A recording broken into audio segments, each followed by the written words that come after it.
ప్రభు అంటాడు, అమ్మా. ప్రభు యొక్క మాటలో ఎంత సంస్కారం ఉందండి, ఎంత సంస్కారం.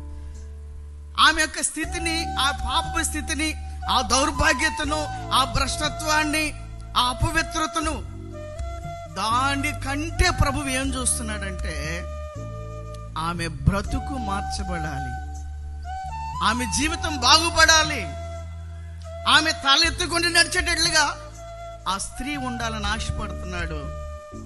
ఒక తండ్రి మనస్సు కలిగిన వాడిగా. హల్లెలూయా. ఏమండి, మనుషులు ఏం చూస్తాం, కొంతమంది బలహీనతలను చూస్తే మనం వాళ్ళని లెక్కే చేయము. ప్రభు మనసు చూడండి, ఎంత ఘోర పాపిన. చూడు, ఒక మాట రోమపత్రికలో ఏముందంటే, మనం ఇంకా పాపులో ఉండగానే ఆయన మనల్ని ప్రేమించాడంట. క్రీస్తు మనసు అది.